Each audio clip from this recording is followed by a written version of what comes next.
Welcome to the YoggNation, the Spirit of Gratitude podcast on the One platform. Hello, friends. My name is Yogesh Patel, and this podcast explores the themes of bullying, self-awareness, and the power of our inner spirit, including the silent battles we all face. Join me every week as I invite high-profile guests as we explore how adversity shapes us, how gratitude lifts us, and how we can all uncover the inner strength that we all have within ourselves. Join the conversation. I appreciate you listening in.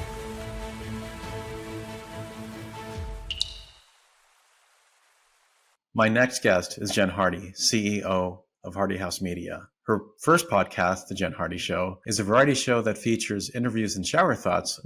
And her second podcast, Fabulous Over 50, is in the top 2.5% of all podcasts globally. From YouTube, she received the Silver Play Button Award for having 100,000 subscribers this year. And from the Women in Podcasting organization, Jen received and won the Broadcast of the Year back in 2024. Congratulations, Jen. Today, Jen will give us a glimpse of her inner spirit, growing up as a rebellious child, having less than a year to live, and the success and jealousy that has followed following her shows. With gratitude, welcome to the podcast, Jen. Thank you so much. It is an honor to be here. I think the honor's mine. Well, I'm very curious to find out, Jen. You described yourself as a rebellious kid growing up in Anaheim, California. What do you think that rebellious spirit was trying to protect or express? Oh, that's a good question. Well, I can tell you exactly.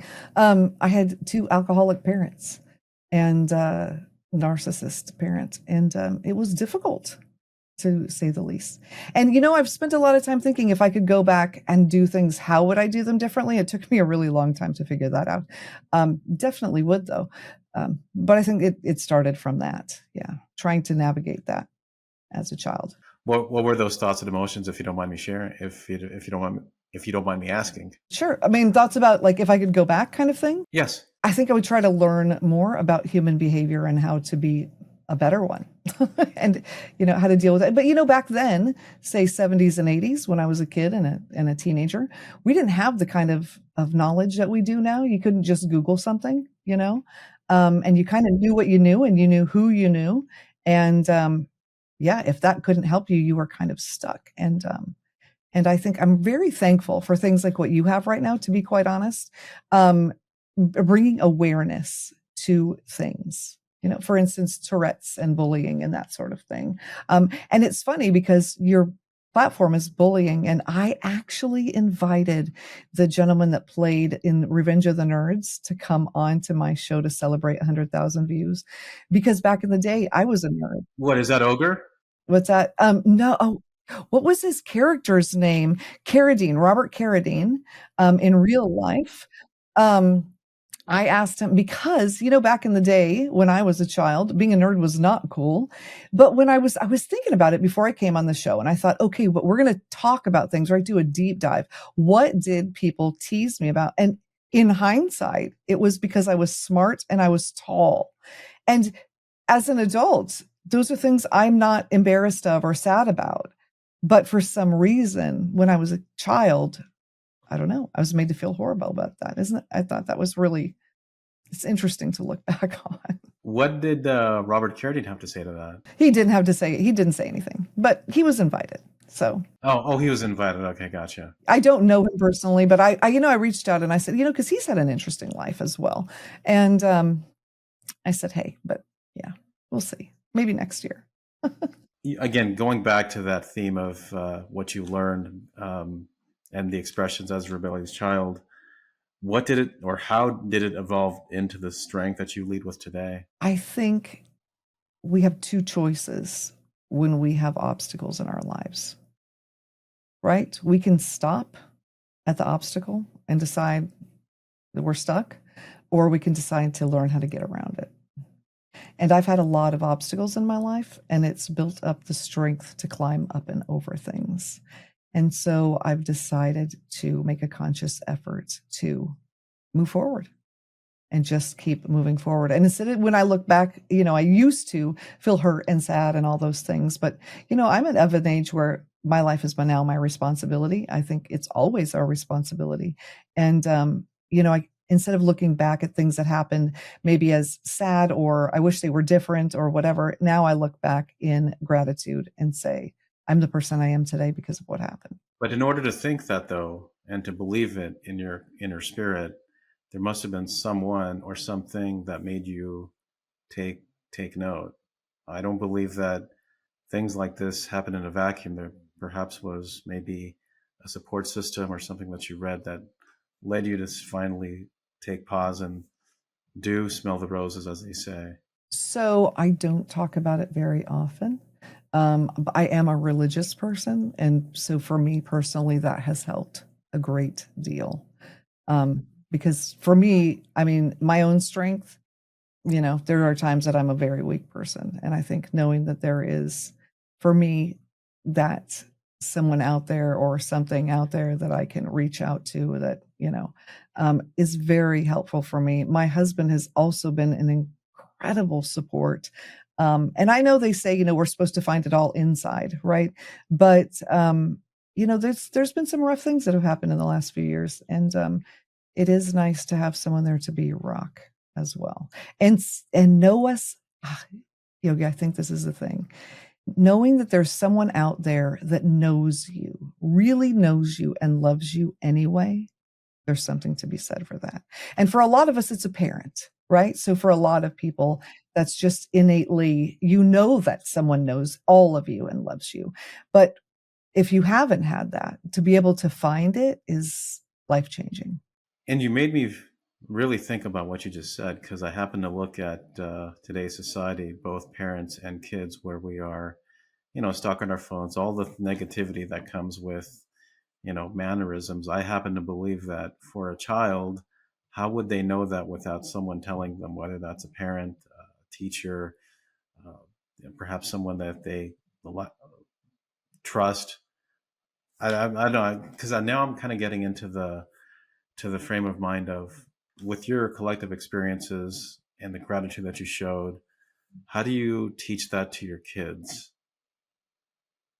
Or how have you taught that to your kids? So for me, I've made a very conscious effort to let them know that I both love them and like them. To me, they're two totally different things, right? Well, a lot of times we love our family. We might not like them, but we love them, right? Um, because it's a choice, right? Love is a choice. A lot of times it is. But to like someone, that's different, right? That is we and so to know, and for my children, I tell them it doesn't matter what you do. You could do anything. You could do the most heinous thing, and I would always love you. Now, I may have to be visiting you in prison, but I would always love you. That will never stop. And I think that's really important, especially in today's day and age of people cutting each other off left and right. Just stop talking to your family and all of that. It's difficult. So is that more a lesson that the parents can learn to teach their child, or is it something that the child can kind of tug their parents' pants and say, look, I need help? I mean, because I think it comes down to communication. And so I just wanted to find out, what your perspective on that is. So I think it's both. I think for the parents to model it for their children, letting them know, I love you. I will always love you. And not just telling them no. I think, words are meaningless when your actions don't back it up, right? It means putting the phone down and having a meal together. It means putting your own wants aside for your child and letting them know they come first. Because if you model that, then they're going to naturally turn around and do it. But if you're a child whose parents don't do that because maybe it wasn't modeled for them. Maybe they just honestly don't know. Maybe they're not bad people. They just have never learned. It is okay to say, I need this. And children don't come with a book. We don't always know. I have 7 children, and they each need something different. And I'll tell you, I have gone to each one of them as my 5 that are adults and apologize for not loving them in the individual way they needed because I couldn't see it at the time. So you as a parent came with that self-awareness. Yeah, I've done a lot of soul searching over the last few years. It's been a lot. I do have a child that is no contact, not of my choice, for over a decade, and that has caused me to do a lot of soul searching. Well, I guess 2 comments that I want to make earlier, and that is, number 1, kids don't come with owner's manuals, right? Yeah. Can't just flip a book and go to the right chapter to say, if my kid's crying, go to here.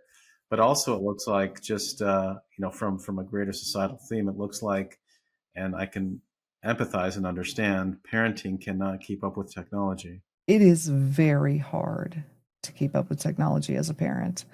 Um, we actually, my husband and I, educate people all the time. It's one of the things we do. We try to help local seniors as well as local parents learn how to help their children with technology. For instance, not giving them full access to the internet when they're young. Just no good can come of that. Don't do that. They need things for school, but it doesn't have to be full access.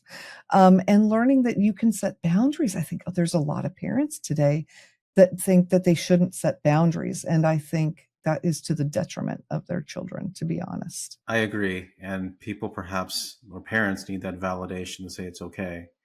I guess because part of it is maybe that fear that I might be the only one that's going to be disciplining my kid. But no, it's like what you feel is right and necessary to raise individuals in your family that have a good head on their shoulder. That to me is where parenting starts and stops. Absolutely. And I think, we've lost something in this. My daughter asked me, if you could go back to when you were a child, would you have cell phones? And I said, absolutely not. And she said, but we're so much better connected. And I said, but I don't think so. Because when I was a kid, if I wanted to call you and you were my age, we were in school, I would have to know exactly what your schedule was that night to know when I could call. Because if I didn't, I would call and you wouldn't answer. There was no answering machine. There was no whatever. So we knew what we were doing. We knew what our friends were doing. We knew where they were and exactly what time. We knew how they felt about it. We talked about it, right? And parents back then communicated. There was mom groups. I mean, just the difference. I have a 35-year-old now and a 13-year-old, okay? And 5 others in the middle. And the difference in parenting is night and day because we had to get together. There was how many channels on TV, right? There wasn't that much on. We weren't sitting there in front of it. So we would get together at the park or the play place or whatever, and we would talk. And even with strangers, if you were a mom at the play place, you were best friends. It didn't matter. You would talk about anything. In fact, it's funny to the point where this is a long time ago. Was it smart? It wasn't smart, but we would give each other the check deposit slip for, with our phone number and address on it. I mean, it had our bank account information, but no one knew that you could scam each other because there wasn't the internet, right? And that's what's like a mommy calling card back then. How much has the world changed? Well, curious, jumping on another topic, was you mentioned being prepared to die in 2018, yet you're here, you're thriving, you've moved to an island, climbing out of this mess. What helped you tap into hope when most people would have given up? And if you could just share briefly what those experiences were that you were hospitalized. Yeah. So in 2014, I spent 6 separate weeks in the hospital and I had 20-day-long infusions. I have a thing called myasthenia gravis, which translates to grave muscle weakness. And that comes and goes just depending on what it decides to do and stress. And then I have muscular dystrophy, which is not MS. It's like Jerry's kids from the telethon back in the day. So my doctors don't like me saying that it melts my muscles, but that's the best way to explain it. They just slowly are going away. And so I have almost no muscles in the outer part of my back, and my diaphragm that helps you breathe, it was working at 20% in 2018, and it doesn't get better. It only gets worse. So I had one doctor tell me he's just going to give me pain medicine, help me feel comfortable, because there was nothing he could do. And then my pulmonologist said I was going to have a permanent trach, and what is it called? The thing that breathes for you, a respiratory thing, on as a backpack, right? And I was just going to live like that. That was what was in my future, and so I thought, okay, if this is what I'm going to go through, I've got these 2 young children at home. They don't need to lose their mom and just have this horrible life. So we're going to move to this island. We're going to set them up. Them and my husband. Then they will have the beach and they will have all the things, and they'll miss me, but they'll have a good life. And I don't know. It changed my whole life. It changed my whole life moving here. The salt air, the ocean. Two things that to me speak to tranquility, the calmness of the waters and having salt absorb negativity. I think that's really, I mean, to me, spiritually, that's what I always view water in the ocean as, and or even a river or lake. Um, and again, you mentioned that as you were hospitalized with your illness, you found, and I guess this is more inner spirit, um, being grounded. Tell me about that. Well, there was a point at which I really felt like I had the choice. It was almost like a voice saying, "You can stop breathing now and it will be over, or you can keep going." And I thought, "Oh, no, no, no, no. I'm not done. And I'm going to keep going." And I started podcasting. I don't know if you know the story, but with a borrowed microphone from my son that I ended up giving him $100 for, and a hospital table next to my bed because I couldn't even get out of bed. And that's how I started podcasting because I was determined. Yeah. And so that is how this all started. Wait, this is in your hospital room. No, well, I had a hospital table. I still do in my own home because I would spend 20 hours a day in bed until I moved here. Oof. And how did you not get angry at the world? Oh, Yogi, because I had so many other bad things happen that being in bed was not the worst. And because it's a choice. I think it's a choice, right? We can sit there and be mad, but what does being mad do? It doesn't do anything. So we do have a thing in our house called a pity party. Now, you set a timer, 5 minutes, 10 minutes if it's really bad. Okay. Because in our culture, we're not allowed to grieve. We're not allowed to be sad. We're supposed to suck it up, right? Suck it up and get over it. Well, and soldier up, whatever you're from. So my thing is this: no, we need to get it out. You look at other cultures that are allowed to grieve and moan and scream, like at funerals or whatever, right? And then they get through it and then it's over, but we don't, we bury it. And so we have a pity party. And for that 5 or 10 minutes, you can scream and cry and moan and yell. And probably you don't want someone else to be home, or just let them know what you're doing and you get it out. And can I tell you, most of the time before the timer's over, you're done. You just got to get it out, and then you make a plan. See, once the pity party's over here, I don't let people keep going with that. You need to make a plan and be positive, because I think when you know your time is limited, you decide what you want to do and you do it, or you turn over and quit. I mean, like I said before, two choices, right? We have two, and I'm not going to quit. I love that, because for me, the pity party, it's just another form of communication to express your thoughts and feelings without being judged to a certain degree, right? But we have the feelings. And so I think to not acknowledge we have the feelings and shove them, eventually they're going to come out, right? They're going to come out. So why not let them out when it's normal? In the right way or the wrong way? In the right way. Exactly. So let them out in a healthy way when you're not hurting anyone with your words or actions or whatever. And and it's very cathartic. So what is it like to the listener?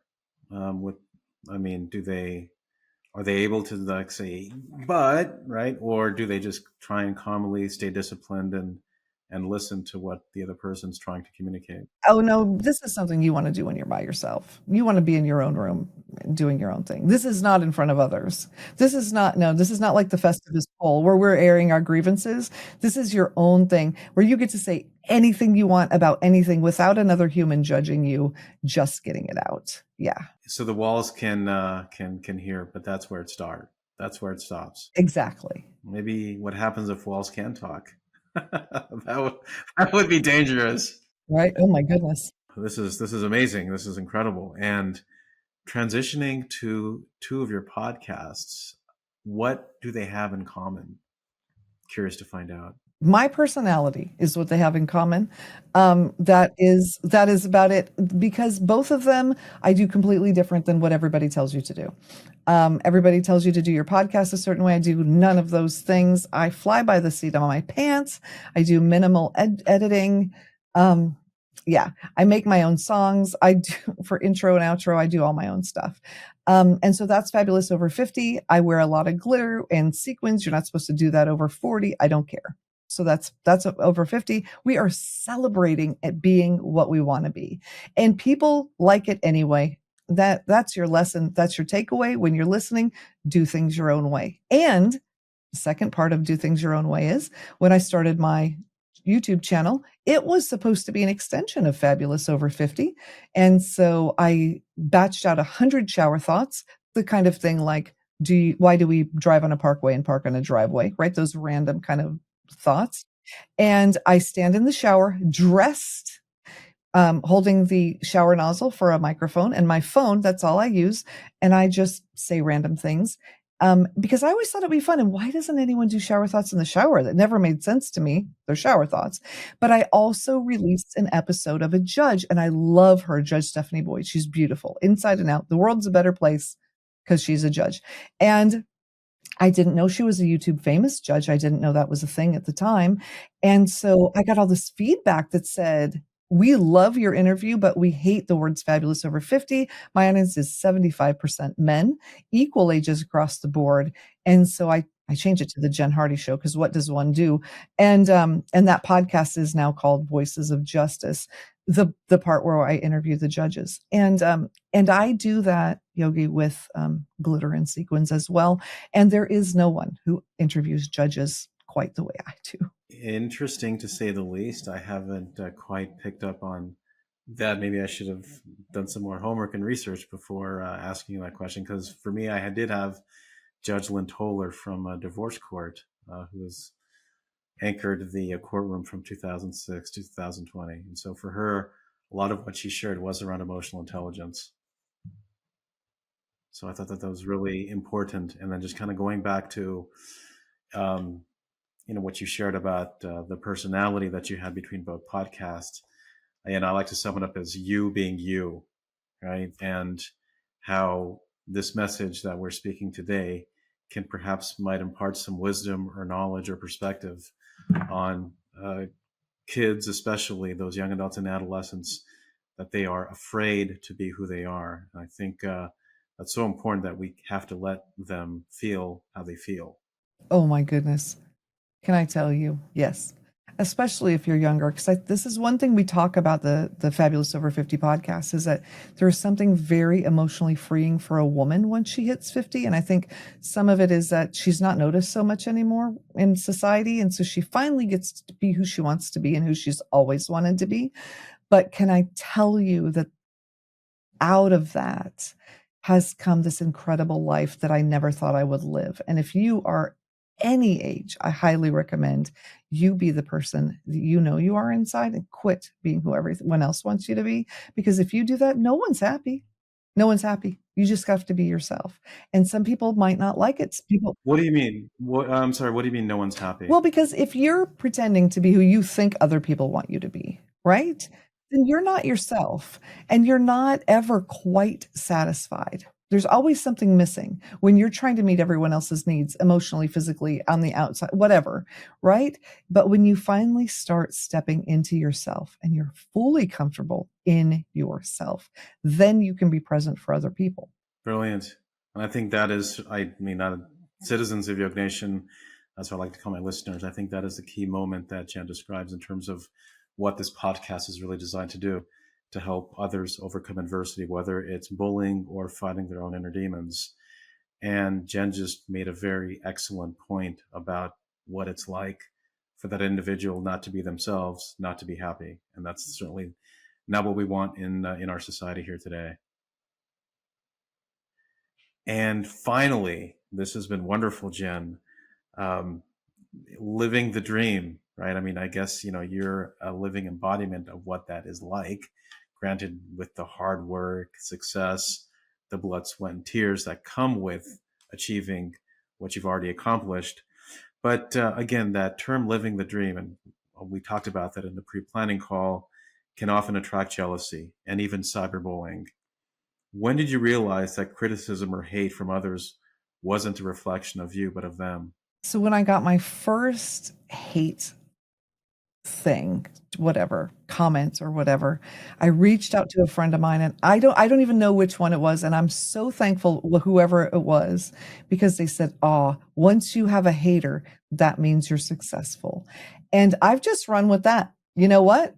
Fine. Why is that? Why do you think that is? Because it's somebody pointing out you're doing something that matters. Because if you're not doing something that matters, people don't respond, right? So it was very hard when I started on YouTube. I got some really mean people, and I did almost quit. There was a lot of bullying. But then I made a video about it, and I made it fun, and I just made them BB sounds, and I flicked them away, and it gave me power over it. And And I decided, you know, I I was talking to another person on YouTube and they said, "Why is it we get 1,000 positive comments and that one negative one will make us want to quit?" And I think that's how it is in life, isn't it? You hear all these great things and that one thing, "Oh, why did you wear that?" Or "Look at your nose," or whatever their thing is with you, right? Will make you feel bad about you, and I think what we need to remember, even though it's so hard, is it's not a reflection of us, it's a reflection of them, and they're obviously having some issues if they feel the need to say the mean things out loud, you know? I mean, I had somebody I know I tell this story all the time, it's just still is burr in my saddle, um, that I had somebody come up to me a few months ago and say, "What is the success all about, Jen?" I thought, "You are nobody." They said, "What is the success all about?" I thought, "You were nobody." And, yeah.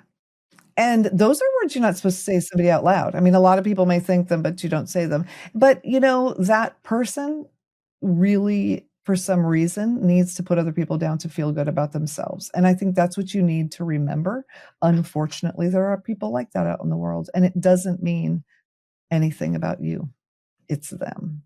And I understand, Jen. I guess for me, I'm thinking about the young adult or adolescent that is impressionable because we do live in a technology driven world. We can't escape it with social media comments. I guess how does that person try and deflect that criticism and make sure that it's not about them, it's not about you, but it's about them, because that's what leads to cyberbullying and kind of the unforeseen and sometimes tragic consequences of what happens when people get cyberbullied, which is unfortunate. I think I can only speak from my personal experience, right? Which is this: surround yourself with people that you know care about you, or a person. You know what? You don't have, when you look outside, a lot of people look around and they think, oh, everyone else has 10 friends. Everyone else has 20 friends that are close. And I don't think that's true. A lot of us are very fortunate to have 1 to 3 very close people. So if you don't have, it's okay. I think that's number one. And number two is if you feel that bullying or that hurt or that whatever, go to one of those people who you know has your back and share it with them, because they're going to share back a positive truth with you that you need to hear. Don't sit on that negative feeling and that negative thing and just let it fester inside and make you feel bad about yourself. I've done it. I've done it. And it just makes things 10 times worse. Yeah, well, I think we all have done it, right? I mean, even as adults, we till we still tend to keep things inside of us for fear of perhaps repercussions. And again, I guess it takes courage. It does take courage. It does take courage. And, you know, for if you're young and you're listening, I think there are a lot of parents out there that care more than their kids realize because they don't know how to share it.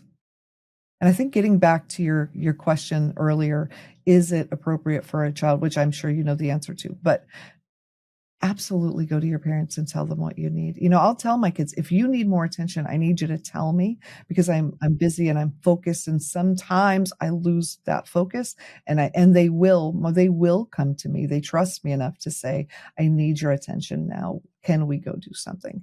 And just, try to build that up with your parents. And like I said, maybe they didn't know, maybe it wasn't modeled to them, and maybe, you're going to be what they need, but they need to know that you love them too. That's important. And Jen Hardy gives you that I permission. do. Jen Hardy does. Yes. We just need to love each other more. I mean, that's the advice about everything, isn't it? Just love each other more. Final thought, Jen. Is there something that I didn't ask that you'd want to share that's important in terms of the messaging you want to get out there, in terms of the themes that we talked about, whether it be gratitude, inner spirit, self-awareness, and even perhaps bullying? I'll leave you. I'll have you get the final word. Just getting back to bullying, I think, I mean, it's easy to say all the things, don't let it get to you, Yamela, but it does. It's so painful.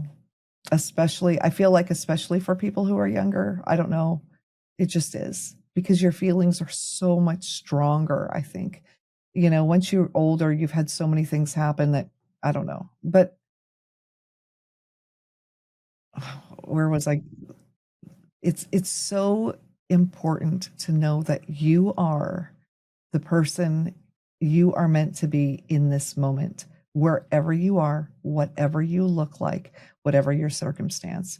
That's where you're meant to be right now. No matter what obstacles, too, that stand in your way. And no matter what obstacles. And that if I can go from being in bed and having a year to live, this is what, 6 years later, I am up and I'm walking and I'm doing the things. You can do it. You can do it. And it may seem insurmountable. And you may need someone to partner with you. And you may not know that person yet, but they're coming around the corner. We can't see around the corner. And it will get better. Absolutely. And just circling back to all those tennis fans, yesterday's French Open final, my goodness, Carlos Alcaraz, 2 points down or 3 points away from losing the match in the third set, comes back to win a thriller, 5 hours and 24 minutes. And what he said in those moments where he wanted to give up, he didn't give up. It's like, I know I can do this. So it's a matter of keeping pushing forward, as hard as it is, and taking those calculated risks to make sure that you do execute. So, Jen, thank you very much for this phenomenal conversation. I wish you the best on both podcasts, many more successes in your journey as a podcaster, and perhaps over time I could learn from you. So thanks for coming on. You're welcome. And I think we're absolutely going to learn from each other. And thank you for what you're doing here. I think it is of ultimate importance, and I very much appreciate it. So thank you for having me on. Thank you. Take care. You too.